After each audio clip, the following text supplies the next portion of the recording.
Welcome to E-commerce with Coffee, a podcast powered by Amber Engine, where we share e-com secrets for brands over your favorite brew. We start with the caffeine and then leap enthusiastically into behind-the-scenes e-com insights that led to the success of our guests. I'm Nate Svoboda, and I'm about to serve you up the best. Let's get started.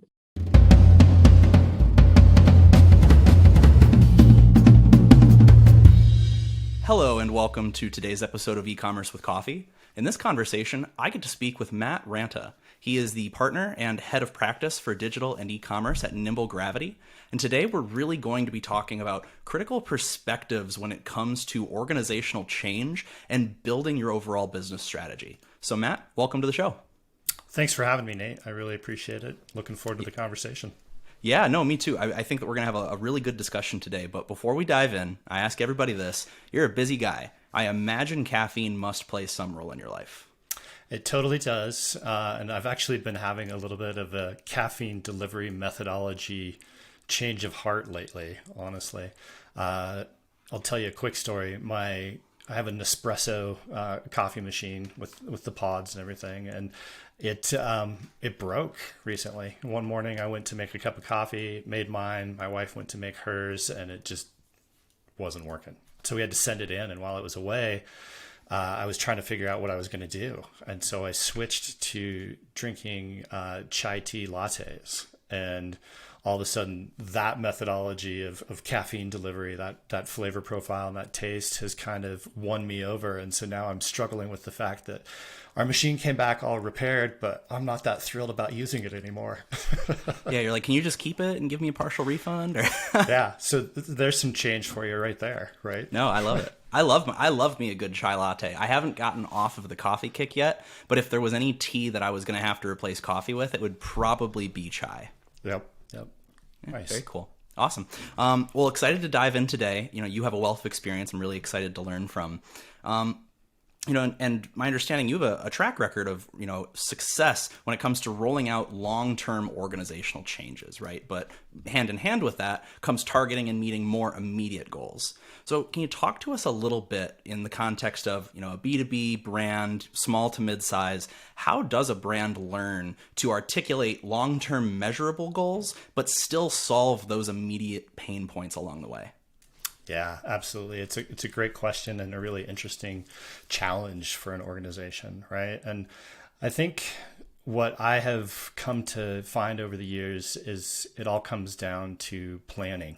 And you can't take change and just be completely reactionary to it, or you're going to be constantly in turmoil and constantly fighting with buy-in and moving the needle internally with actually getting a change done. You're going to be up against it. Your competitors are probably going to be ahead of you, and so it comes down to that activity of planning for change. And for an organization to learn that and to figure that out, they have to get people internally that either inherently understand that or have gone through some kind of training methodology in order to get them there.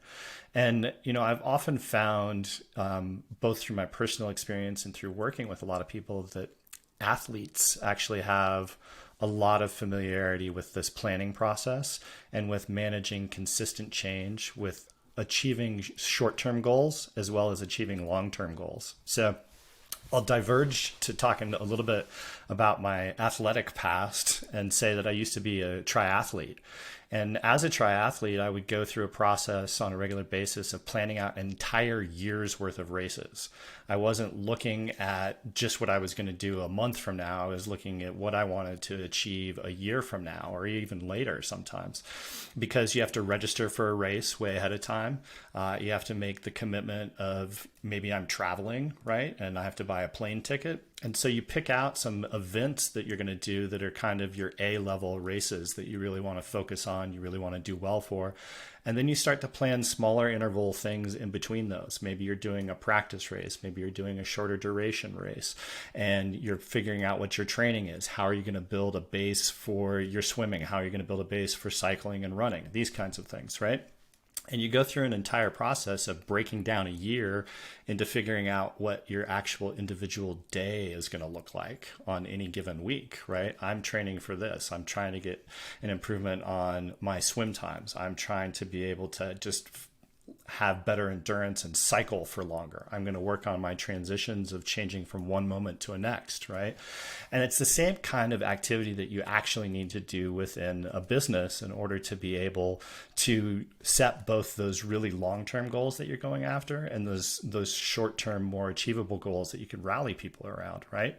And so in the businesses that I've been most successful in planning for that kind of change, there are very succinct and very few high level goals, 3 to 5 across the entire company. We're going to focus on financial performance. We're going to focus on globalization. We're going to focus on process improvement, whatever it might be. And those are then rolled down through the organization, and each individual group that is able to contribute to those starts to make plans in order to impact those and how they're going to achieve them. And it's a very similar process, right? You go through and you say at the end of the year, I want to have a 25% improvement in this process. And how am I going to do that? What am I going to need to do in the fourth quarter to get there? What am I going to need to do in the third quarter? What do I have to start with in first quarter? What does that look like on a monthly basis, on a weekly basis, right? And then you develop a vision of what your entire year is going to be like. And you start to actually communicate that to people, start to talk it through. You start to, be honest about why you're doing these things, what you're going to achieve by doing them, how it's going to impact them. And you continue to work on that at the same time that you're working on those little daily goals. So. No, I love that. I love the example you gave. And so, what I take out of that is you have a set number, 3 to 5, makes sense, keep it small, of long-term goals, but make sure the short-term actions you're taking are driving towards those at the end of the day. Everyone has that guiding North Star, or those 3 to 5 guiding North Stars. Just divulging a little bit for a second. So when you did the triathlons, what was your least favorite part? What was the hardest part for you? This is always an interesting conversation because I grew up doing competitive swimming. And so most people are like deathly afraid of water or hate the swim or whatever. That was actually my favorite part. I'm a not super fast runner. I'm decently fast, but I'm not like a 6-minute mile kind of guy. And right. So the run for me was always the most challenging. I'm at the end, you've swum, you've bicycled, you're exhausted. And now somebody's saying, okay, well, you got to go run a half marathon. And you're like, oh my gosh, seriously? Yeah. And you've already hit like 6 walls and hopefully climbed over all 6 of them at that point. Oh my goodness. Yeah. Yeah. Well, holy cow. I have it as a goal of mine to do a 10K. I've done a couple of 5Ks. I want to do a 10K. I don't know if I'll ever make it up to a full half marathon or let alone marathon, but that's a goal. And I love that. I have a lot of sympathy for people that put themselves through that, because that's a lot of work and training and effort that you put into it. So that's awesome. Totally Good for you. Totally is. So, going back to this idea of, having set long-term goals, driving more short-term immediate actions to achieve those, we need to get buy-in from our team, whether it's at the leadership level for the more high-level goals, getting buy-in from the actual teams executing on the short-term goals. How does a brand get that buy-in? Yeah. So we talked a little bit about that, but communication is a huge key, right? And it's probably a theme throughout the entire series of things that you might say are what you do, right? One is you have to set the vision. How do you do that? You communicate to people, right? You hold town hall conversations, you send out emails, you record a video, perhaps, if you're a really big organization. You might have to do this in multiple locations. You might have to have multiple meetings. You might have to record in multiple languages, something like that, if you have an international organization. And so you set the initial vision, and then you continue to communicate after that with regular cadence, right? Like, you can't let that go. You can't just be like, oh, set the vision, done. Change is going to happen. You have to keep talking about it. And when you keep talking about it, it's not a one-way conversation, right? You also have to listen and understand what's going on with your teams, because really you're going to get a group of people who are 100% about the change. They saw it coming too. They agree with it. They're super excited. You're going to get people that are probably like, I don't really like change. And then you're probably also going to have people that are like, I'm not doing this. This is not for me. I don't agree with this. I think it's the wrong thing. We're making a mistake. And so you have to have different conversations with each of those people and understand what's going on. And right, the CEO can't do that with everybody inside the organization. So you have to have a leadership team that is going to have those conversations and make those inroads with people that are having a more difficult time with the change. What you can do is take those people who are advocates of the change across the organization, whether they are senior leadership, frontline employees, doesn't matter what their level is, and utilize them to help you build those communication channels and to talk to their teams and form a committee with them, get them involved in the change process, bring them into it, and have them then go back out and talk to their teams. And they can then create those dialogues and bring those to you, right? So you have to do all those things. And then you have to communicate those process steps that you're taking, right? And what happened with them. We've made part A of the massive change. We've done part B. Here are the impacts that they've had. Here's the successes that we've had. Here's the setbacks that we had and where we have to go back and correct things, right? You can't be dishonest about the process and, oh, it's all rosy. There's no challenges here. Every change process has challenges. Change is scary. There's always going to be a challenge. Yeah. And so you just have to have open, honest, communication and feedback more than anything. So. Yeah. Well, no, I love that. Transparency is key. And I've heard that in a number of conversations. But I was reading recently about interesting framework, and there's obviously many frameworks that go into change management, but it's the idea of from to because, right? Mm-hmm. We're going from this place to this end result because this is the change that we want to enact. And, a lot of times, and this goes back in my previous role, I was working with like CIOs and their IT teams. The hardest part or the biggest miss that a lot of organizational leadership makes is not believing that their team needs to know what the overarching goals for the company are. People want to know, how is the work that I do on a day-to-day basis actually driving value for the organization, actually contributing toward the goals that our leadership cares about, that our stakeholders care about, et cetera. So I love that. I totally agree with that. They totally do. Yeah, it's a great point. So theoretically, right, organizational change is always beneficial, or at least it's always meant to be beneficial. But there's probably something, whether it be the brand's structure that can change or how people are collaborating. So with all of the changes that, might be identified, right, there's a million competing priorities that an organization deals with. How does a brand actually identify when a change is truly needed and what type of change or what level of action to take? Yeah, I love that question because it's not a simple question. Right? It sounds like it is, but it's not. Recognizing when change is needed is something that every company needs to probably get better at, right? And the frank answer to that is you need change all the time, and you need to recognize that, right? Like change and growth are mindsets. They're not things that occur on occasion. And you need to adopt that as your general approach, right? Because organizations that get themselves in trouble or behind in their technology or their market penetration or whatever it might be have done so because they've stagnated in some way, shape, or form. And recognizing that consistent, ongoing change is a constant thing you need to be going after, I think is the first step. And then enabling your employees to make those changes, right? Like empower them to suggest change, empower them as teams to adopt a change and then to roll that out. And the more frequently you get into that kind of mindset and that approach to things, the less frequently you're going to run into scenarios where you have stagnated and you're very far behind the market and your competition, and you have to then play a massive transformation catch-up game, right? And those are tough. They're doable, but they're very tough.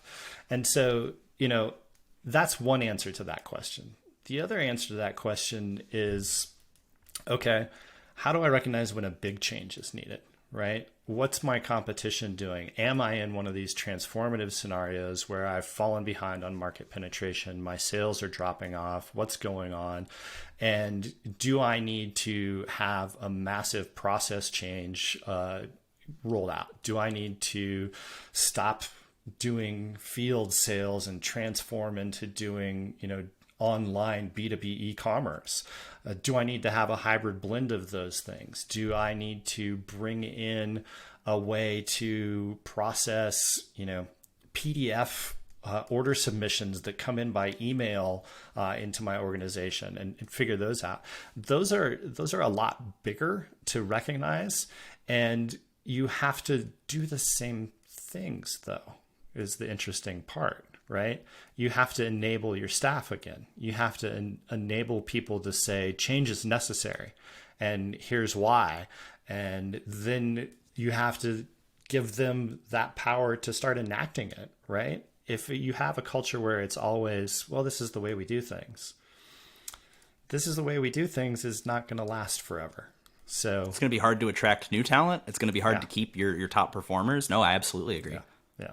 So that would be how I'd answer that question for sure. Okay. No, fair enough. So then I guess a follow-up to that, right? When there's so many of these competing changes to be made, the answer is it depends. I get that. So try to not have that be your answer. How does a brand come to a point where they understand how much change they can take on at once, right? It's probably factored by, the size of your team, the skill level of your team. Maybe you start out taking a smaller bite and seeing if you can bite off more, but I guess talk to me about how a brand should really be thinking about not only their risk appetite, but their capacity for change. Yeah. So I think this is another great question. Like, this is an area where you can actually measure digital transformations, right? How much of our budget have we dedicated to these big, risky, transformative efforts, right? Are we dedicating 1% of our budget to that, or are we dedicating 30% of our budget to that, right? And that gives you some indication as an organization what your risk profile is, how much willingness you have to invest in these kinds of things, right? And then the other thing that I think I would say about this is a good moment to bring in frameworks and how you might approach like change prioritization and even understanding things, right?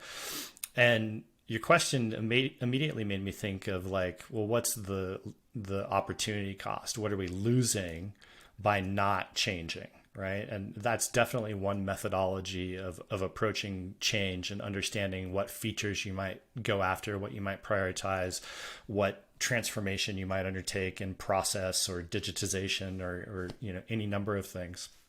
And that's a great place to start, but then I think it leads you down a path of, okay, well, we have to get more sophisticated in what we prioritize, right? Because even in that, you might find that you have 20 things that have a massive opportunity cost to them. And you've got one group arguing that Project A is going to be the silver bullet, and you've got another group saying, no, we have to go after Project D, and that's going to be the thing that really kind of moves the needle for us.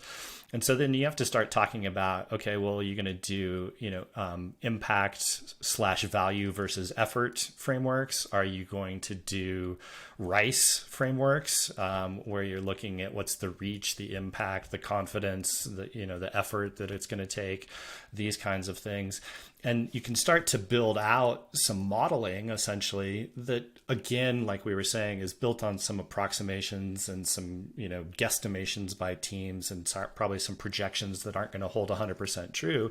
But you can start to identify, hey, these are the 3 things out of the 20 that we really should go after and that we can do with our resources within a year, right? Yeah. And then you start to ask yourself, do we need to bring in outside help? Right? Do we need to, are we so far behind the 8 ball that we need to augment our resources for a short period of time? Do we need to work with an outsourced team? Do we need to bring in specialists? Do we need a systems integrator? What's going on? And evaluate if that is really a part of your process too, because that can be a part of change. So yeah, and I've been really, I'm glad you brought up the RICE framework. It's come up recently. I'm fascinated by this idea of frameworks, right? Because at the end of the day, it's just like having a Swiss Army knife in your pocket. You have these situations that come up that may not be exactly the same, but there are certain commonalities that you can link together. and just the significantly less mental capacity that you need in order to then make decisions. And not only make the decision, but be at least somewhat confident in the decision you're making, because, you know, it's backed up by a decision you've made previously. And I feel like it's probably easier to then measure the impact of that change or that decision, right? Because it's documented, there's a process. Totally is. Yeah, you've got that history. You understand things. You can move forward from it. You can learn from it again down the road. And there's a ton of frameworks, right? Like RICE and impact versus effort mapping are two. You could do story mapping if you don't have, you know, a huge product. You can do Moscow once you've got a decision, but you need to understand what you're going to include in your MVP, your phase one, you know, future phases. There's all kinds of ways to go about measuring the efforts that you're undertaking. Yeah, absolutely. Now, going back to what you said a couple of times now about, you know, change shouldn't always come from the top down, right? Teams should be empowered and feel empowered to make suggestions, to suggest change, you know, throughout the organization. But that's not always the case, right? Because sometimes a business operates in a little bit more archaic of a way. Leadership might be resistant to ideas that don't originate in their own heads. You know, I think that's probably, hopefully not the majority of businesses these days. But from the lens of the team, how do you recommend that they position this change? How should they be organizing themselves or communicating change in such a way that it's more likely to get a good reception from leadership?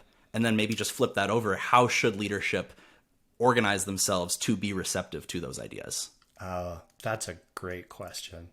And I think it's a skill set that is really something that people should work on developing, right? So I'm going to give you like a really generic top level answer to it, but it's know your audience, right? And you have to learn how to talk in C-suite speak, right? Like, what's important to your CEO?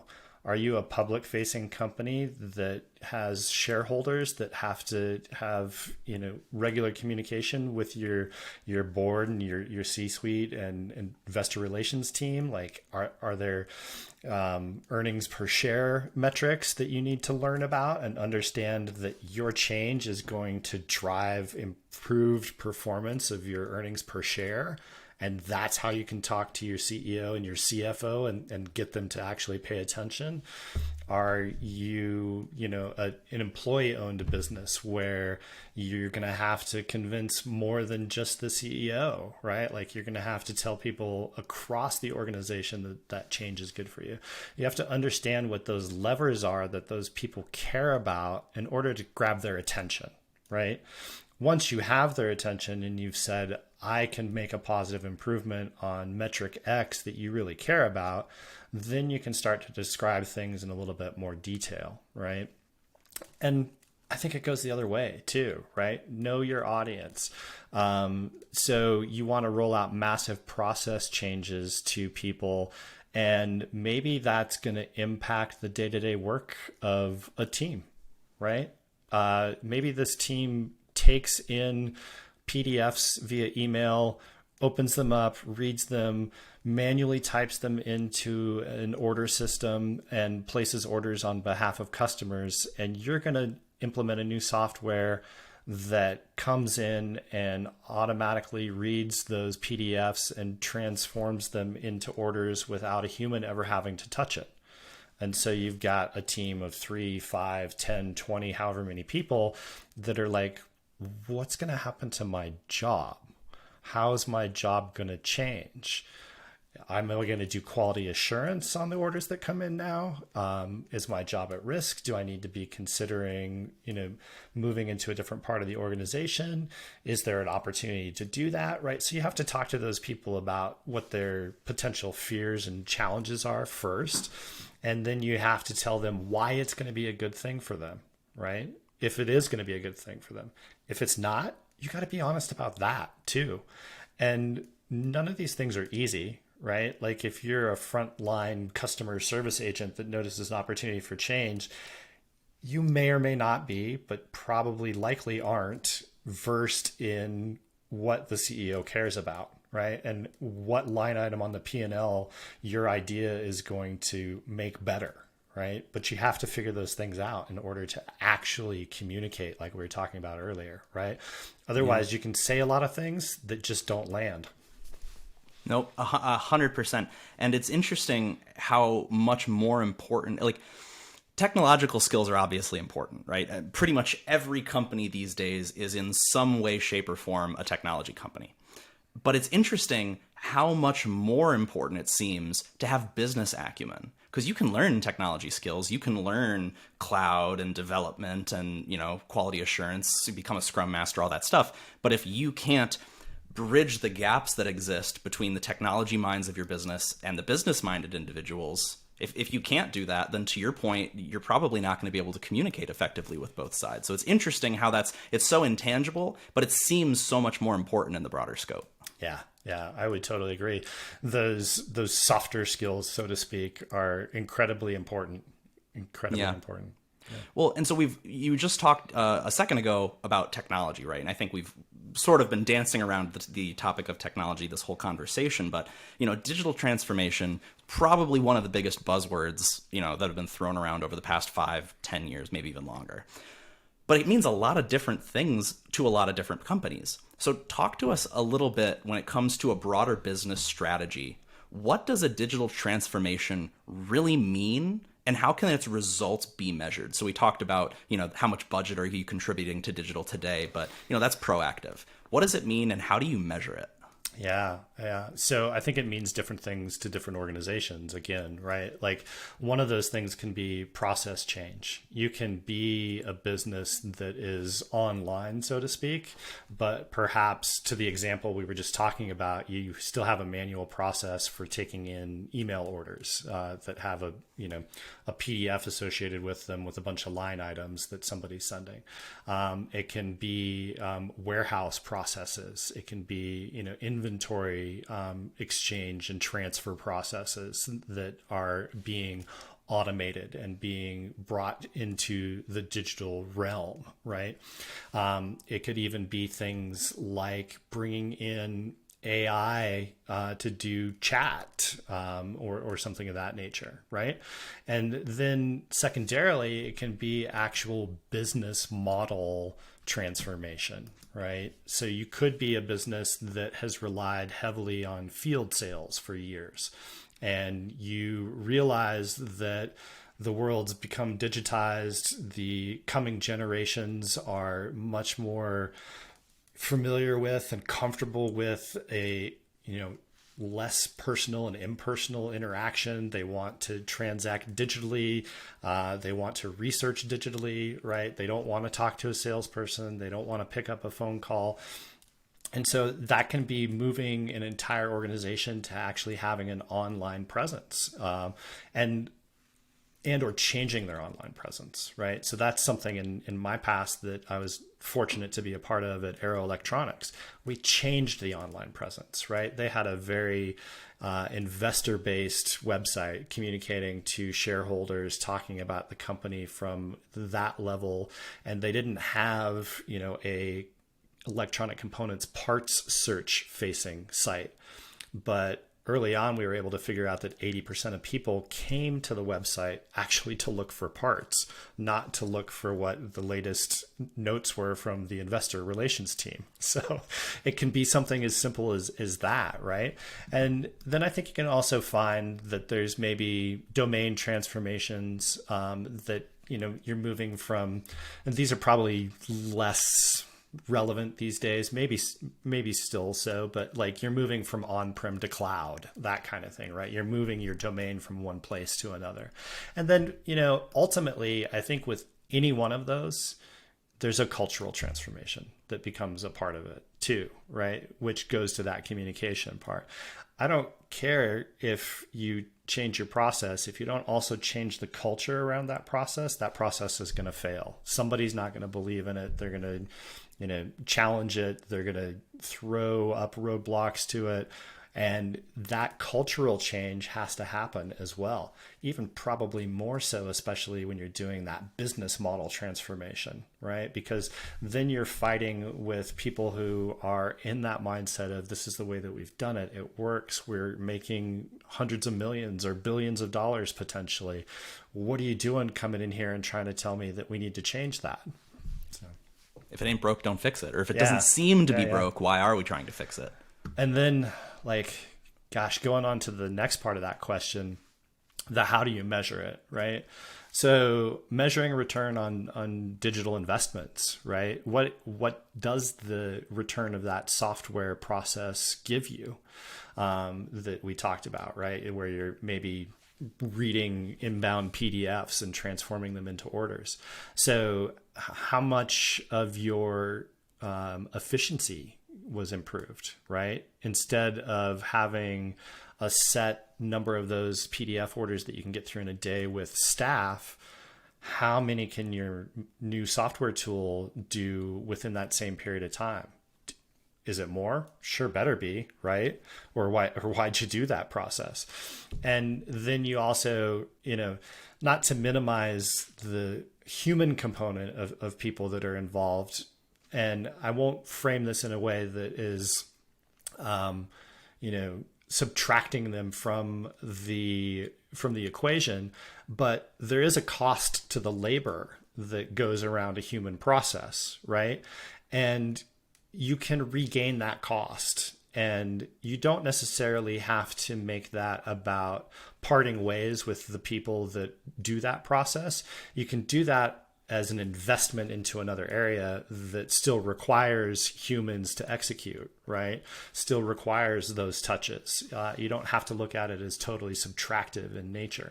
So that's definitely one way. We talked about, the process of how much revenue is being generated through those.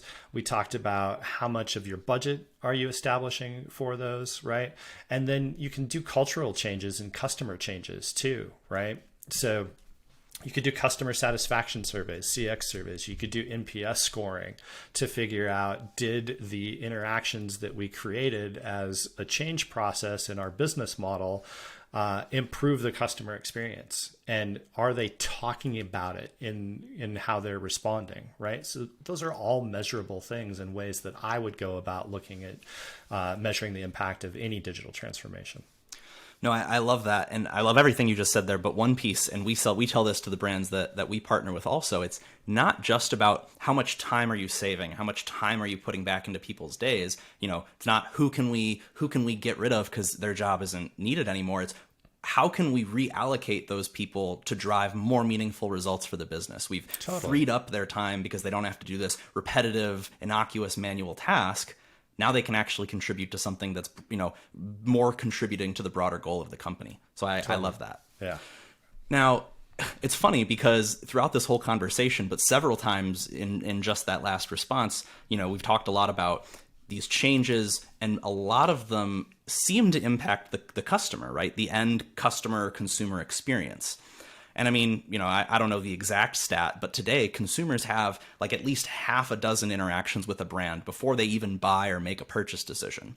So that can be, right, contents that the brands put out there, stuff for the personalized buyer's journey from first and third party data. And that's cool that brands have access to all of this, but it also requires a mindset shift and sometimes a process shift to take advantage of it. So I'm just curious, in your experience and what you've seen, over the past maybe 5 years or so, what are some of the most common things brands are missing out on, which they could take action on to update and improve their customer experience or reach customers in a new way? Oh, gosh. This is, another fantastic question. And I think it's really interesting in conjunction with the change conversation, right? Because it talks about, it gives us an opportunity, I guess, to talk about maybe a couple different areas where I think one of those things is not fully realized yet. And one of the things that I would say has also taken a great leap recently. So the two things that immediately come to mind for me are, one of them is voice search, right? This is still pretty early in total adoption, right? Like I don't know the exact stat, but Alexas and Google Homes and these kinds of things haven't fully 100% penetrated everybody's house. But if you talk to some people like me, I have 5 Amazon Alexa devices spread out around the house in various locations. And we talk to it all the time and ask it questions and interact with it for understanding things, learning new things, playing music, whatever it might be, right? And the majority of that information that's being sourced through voice is coming from databases and coming from the internet at large, right? And so if you're asking things as simple as, hey, Alexa, where's the best pizza near me, right? That's a very different thing that I've just said than what I would actually type in Google. I'd type in a much shorter version of that, right? I would type in pizza near me, best pizza near me. And you don't talk to people like that. I wouldn't ever walk up to you in person, Nate, and go, best pizza near me, and expect you to just like spurt out an answer, right? And so as we start to interact with voice devices, that's going to become more natural speech than it will be this internet shorthand that lots of us have learned to, kind of hack through search engines with. And this is part of the whole friendly content update that's happened recently. And it's talking in natural ways and actually creating helpful content, not hacked content that is aimed at, keying in on those search terms that people are breaking down into not including pronouns and, adverbs and adjectives and things, right?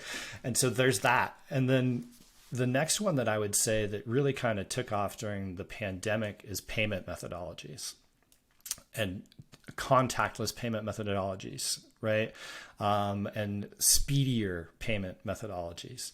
The number of websites that still don't accept things like Apple Pay or PayPal or, various wallets is astonishing to me. Right. And this doesn't even get into the world of things like Affirm and Klarna, where people are able to break up payments into, multiple units, which is applicable to B2B too, by the way. But, you can find that a lot of these sites aren't doing things that streamline that process. And I think as a global community, over the past couple of years, we've all become much more familiar and capable with and versed in using these payment methodologies to transact, right? If you look at China globally, they switched before a bunch of us did, right? Like, I don't know if you've ever utilized or seen Alipay or any of these, but in China, to transact on the internet, you scan a QR code with your phone and it automatically debits your bank account basically. And that's your checkout methodology versus, okay, well, I got to remember my credit card number or go get my wallet and type it in or whatever. And so these contactless and more streamlined and singular payment methodologies, I think, are huge opportunities for people. No, I love it. I had a conversation recently with a founder of a startup that deals with like SMS payments. So more specifically, like if you want to text a small business and pay them through that. And he brought up this idea that, in the United States, we had a desktop revolution, right? And I think you and I spoke about this previously. We started out as a society of people that had, first it was the full room size PCs and then everyone had one in their living room. Whereas maybe not most other, but a lot of other parts of the world, before they had desktops, the mobile platform, the mobile system was definitely the most used. So it's just more, there's a higher comfort level there. Yeah. So, and also just as a tangent, I don't know if you've ever seen the Google as a person videos where it's like a guy sitting at a desk and pretends to be Google. Yeah, oh my gosh. I'll send you one of the links after just in case, but that's all I could think of. If somebody came up to the street and shouted that at me, I'd probably still give them the answer, but I would definitely make fun of them the entire way home. Just because, Matt, I want to be conscientious of your schedule, I have one more question I wanted to ask. Yeah. So, we've talked a lot about change, about the consumer experience, about digital transformation. But when it actually comes to, the modern working environment, a lot of people are working remotely, right? Still a lot of people in offices, but that's kind of, seeming to change and probably not going to necessarily go back to what it was before COVID. What are some unique challenges that brands today face when it comes to making organizational change as a dispersed team, right? They're not all together in one locale. So how does that, if at all, make this different? It does modify it, right? I think it still comes down to the same core principles. But so if you have a dispersed team, depending upon how dispersed they are, again, you're going to be talking about multiple meetings probably, right? So do you have a team in Europe? Can you expect them to attend the same meeting online at the same time as your US counterparts? Maybe, and maybe it does work out. Most likely it'd probably be better to schedule them at different times, right? So it might be that you as the change leaders in an organization have to accept that you have to communicate even more, right? And you have to then also realize what are the best methodologies for doing this. So you can't necessarily expect everybody's going to come to a Zoom meeting with 200 people and that they're really going to be engaged, right?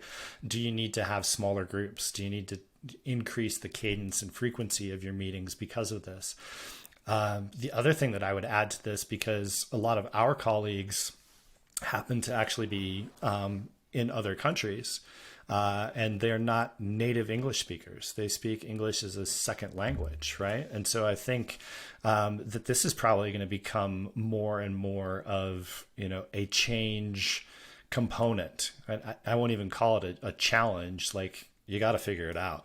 And, do you need to have a Spanish first meeting? Do you need to have other languages? Do you need to have closed captions on corporate videos that you're sharing out about change, right? So you just have to be a little bit more thoughtful in how you approach it, but the core principles to me still remain.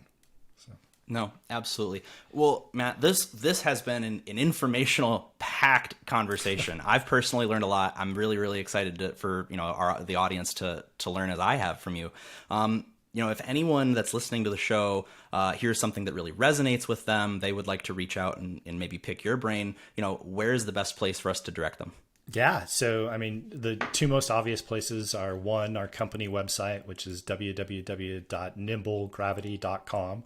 And the other one would be, feel free to reach out to me on LinkedIn. It's Matt Ranta, and I'm happy to connect with folks, have conversations, and engage in meaningful ways. So let's do it. Awesome. I appreciate it. Well, thank you so much for sharing your time with us, Matt. I'm really looking forward to hopefully having you on again in the future. Yeah, I would love it. It's been a great conversation, Nate. Thanks so much. Thank you.